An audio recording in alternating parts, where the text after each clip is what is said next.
This is the best way to play D.Va in Overwatch 2. D.Va has 3 main playstyles centered around controlling or dishing out aggression. You either mark, dive or peel. Look to either mark lethal DPS in aggressive positions like Sojourn, Soldier, Echo, Cassidy or Ashe. Look to dive squishy isolated targets like Zen, Bap, Widow or Hanzo, or look to peel your own backline against heroes like Genji, Tracer and Doomfist. The fact that D.Va has great matchups against all the DPS heroes in Overwatch is what makes her such a great dynamic and versatile pick. D.Va's weapon, the worst shotgun in Overwatch, makes D.Va shoot her twin short-range rotating cannons, dealing up to 22 damage per blast, a 40% movement penalty, coupled with a short fall-off range starting at 10 meters alongside infinite ammo. Just like with most weapons in the game, there isn't anything too complex about the cannons. You'll be using them at range just for poke damage, and to combine them up close for the quickest time to kill. Spy checking is really the only unique piece of advice for D.Va's blasters.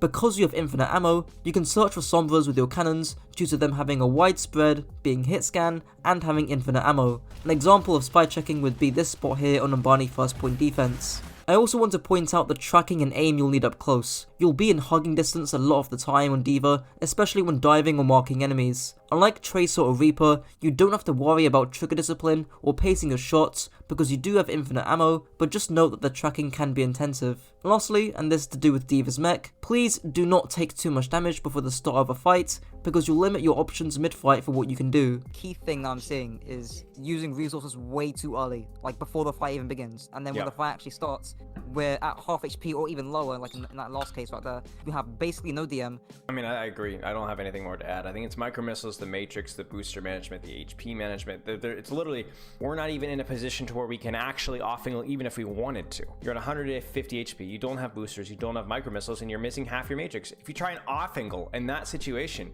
you're going to get instantly demeched and you're going to die. D.Va's first ability, the Boosty Boys, makes D.Va fly at over double her normal speed for 2 seconds with a 4-second cooldown. Let me just get this out the way, 95% of the time you'll be using your boosters for mobility, either to pressure the enemy team or to protect/peel your own team. Since this is so intertwined with the playstyle section, I'll cover some of the less specific, more general rule of thumbs for using your boosters here. Look to boost to high grounds. The reason for this is for awareness and for scouting purposes, as Spilo explains here. Who on the enemy team is playing aggressive? Orisa. Is there anybody else in the enemy team that's playing more aggressive or might be playing more aggressive soon?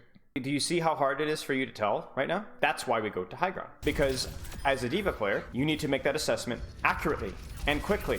And you cannot make that assessment with where you're at right now, can you? It's very hard to see. So you go to high ground.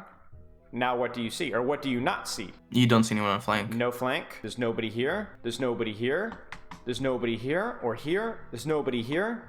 Okay. At the very least, that gives you the information that you need. The second reason, linked to the prior one, is to either pressure or peel. For example, let's say you booster up to high ground on kings or third points. You can either look to pressure enemy DPS or the enemy backline, or to either peel for your own team. Now which option do you choose, I hear you ask? What's my target priority? Well, for those who've watched my stuff already, you'll know that target priority comes down to who's the easiest to kill and or who's the most dangerous, and that, for D.Va, can be broken down to aggression, isolation or distance. For example, if you see a Sojourn or Genji being very aggressive, then probably target them because they're extremely dangerous and relatively easy to kill. If you see an isolated Zen instead, then go for the Zen because he's extremely easy to kill. But if that Zen is playing from a long distance, then he's not very easy to kill, and it's actually pretty dangerous for you to booster at him from this kind of distance. And for reference, if they're all clumped up, meaning none of them are isolated or are playing aggressively, just pick your poison at that point. Drop off high ground,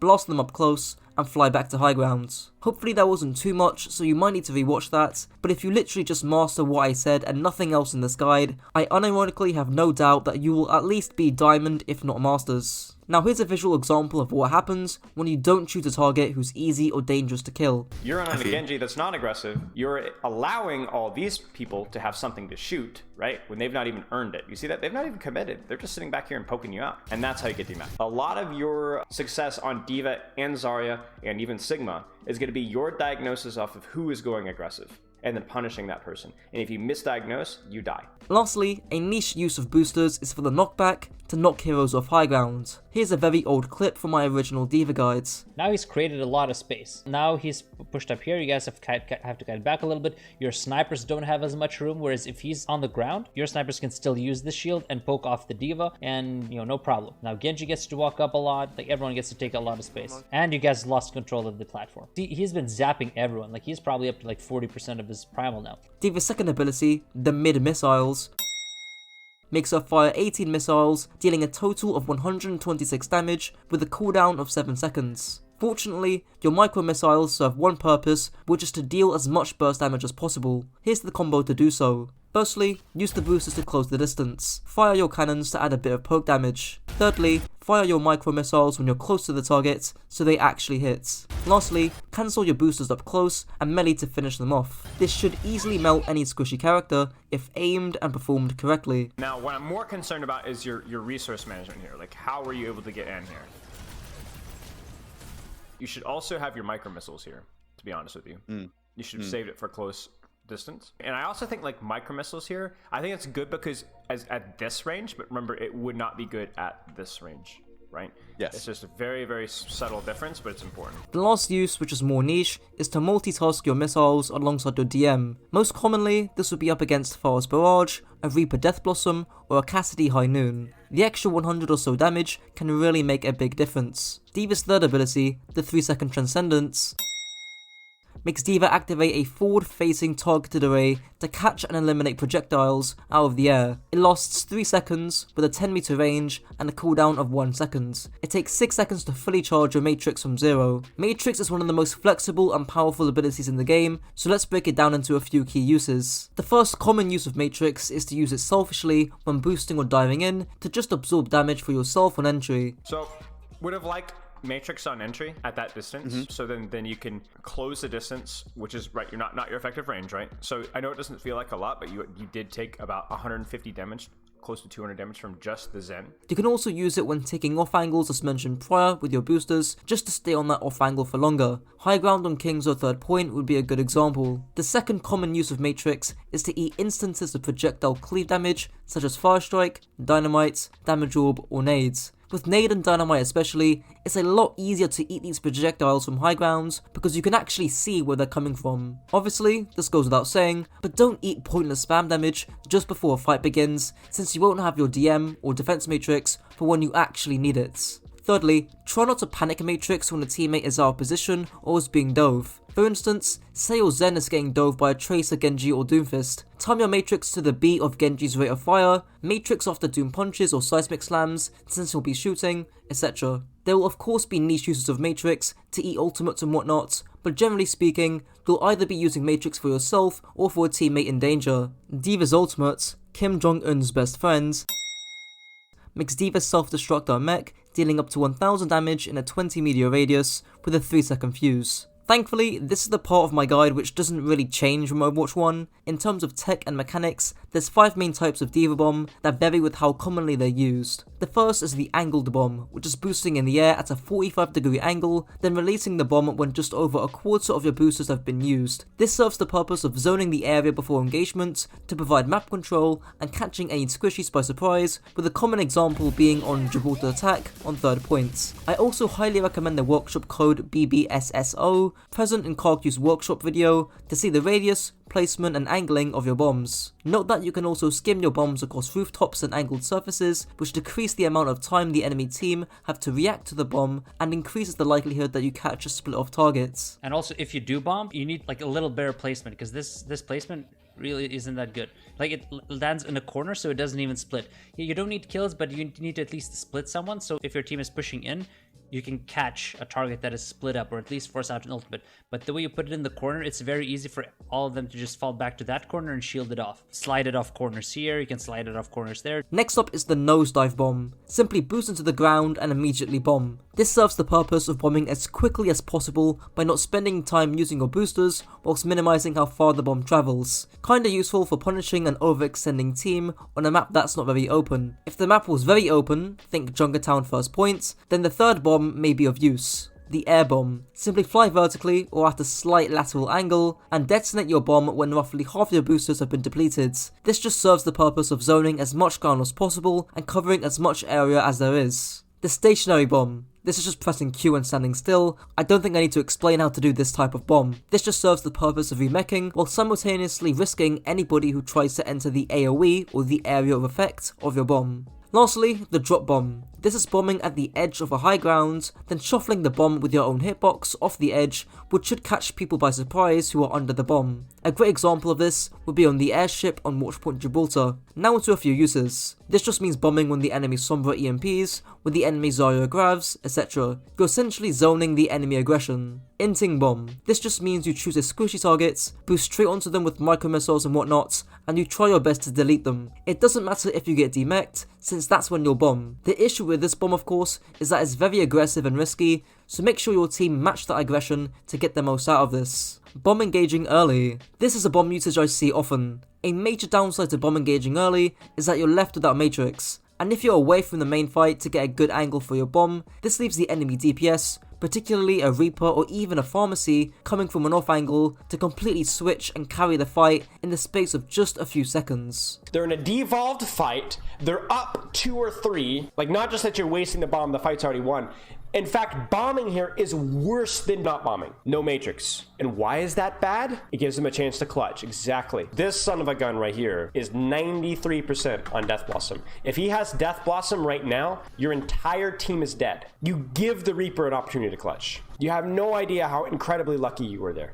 Bomb engages are okay, but your team has to understand that there's no matrix and you can play around. Bombing at engagements. As with any offensive ultimates, you want to use it at engagements or during the mid-fights. This is because cooldowns are used, which means attention is drawn elsewhere from your bomb, increasing the chance of your bomb getting value. A zoning bomb. This is of course one of the most popular uses of bomb, to buy your team space. If you're desperate, use this when attempting to get through a hard choke like on Dorado First Points. This should pick up a few kills in the lower ranks and at least forces everyone to take cover. I'm still not a big fan of this use, so just like the inting bomb, your team also needs to match that aggression. Bombing for damaging shields. Apparently this is a thing that people do at low ranks. Please don't do this. Now onto the playstyle section. D.Va is such a versatile character that the way you play depends upon your team comp. However, there are 3 key playstyles which I'll cover with D.Va, and then I'll cover the more niche stuff. The first playstyle is peeling, meaning to protect and help your squishy teammates. The key thing here is the range at which you play with regards to your team.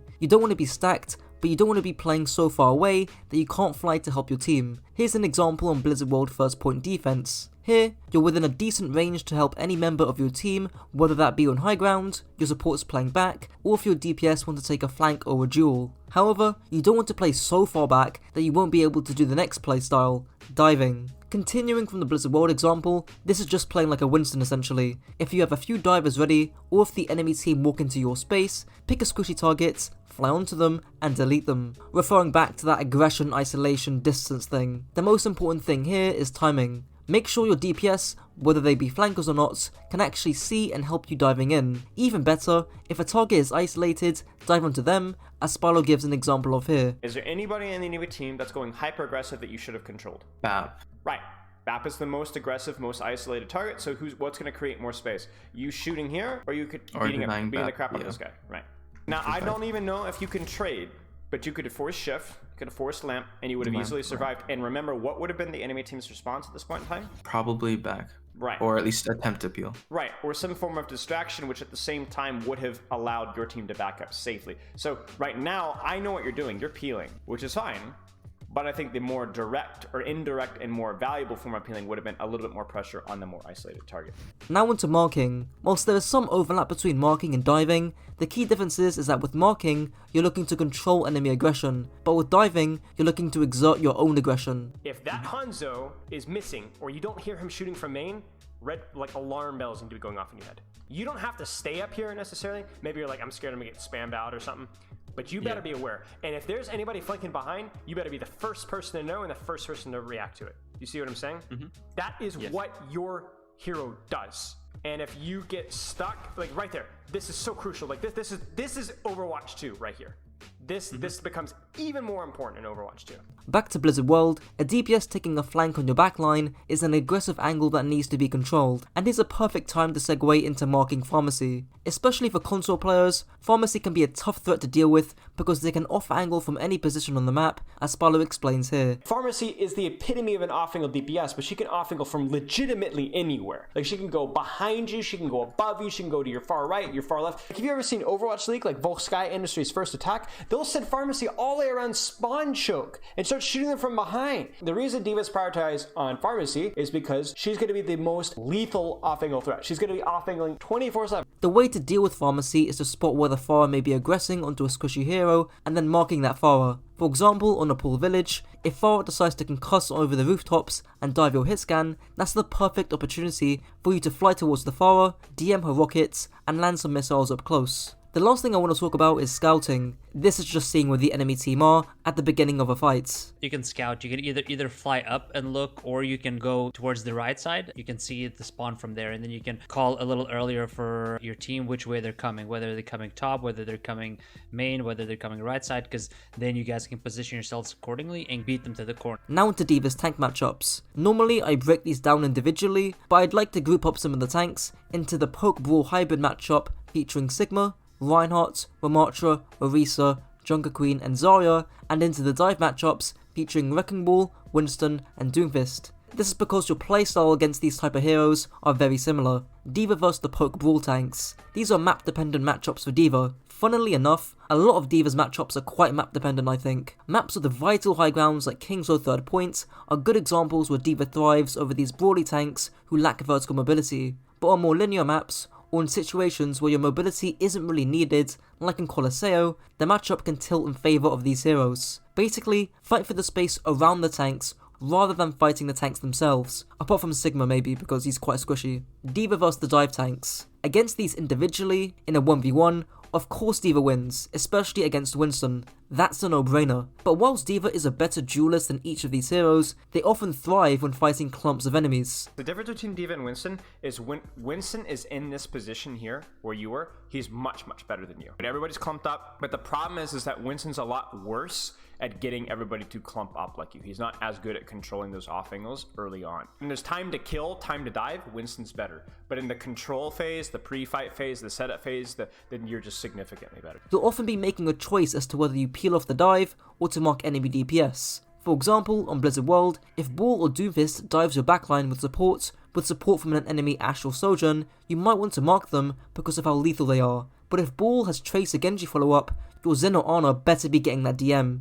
If they're really coordinated and say they're playing Ball, Sojourn, Tracer, Lucio, then you'll have to make a choice as to whether to mark the Sojourn or to peel off the Ball Tracer, and this just comes down to whoever you think is more lethal and whether you're running heroes like Kiriko, Bap, Brig and Moira who can survive way more than heroes like Zen or Mercy. This is where the cream of the crop of D.Va players are distinguished, but in ranked, even at GM or even in top 500, you won't need to worry about this. Not to mention Ball and less so Doomfist aren't great picks in ranked right now, so you shouldn't need to worry about this too much. The final matchup is D.Va vs Roadhog. Obviously be within range to DM hooks, and once their hog is no longer a threat or is exhibiting any aggression, you can divert your attention to the other playstyles mentioned prior. Well, that's it for the video. If you want to see more high quality guides and educational content, don't forget to comment down below and drop a sub on the channel to tag along. If this video helped to raise your IQ, be sure to share it with your friends to also raise theirs. Until next time.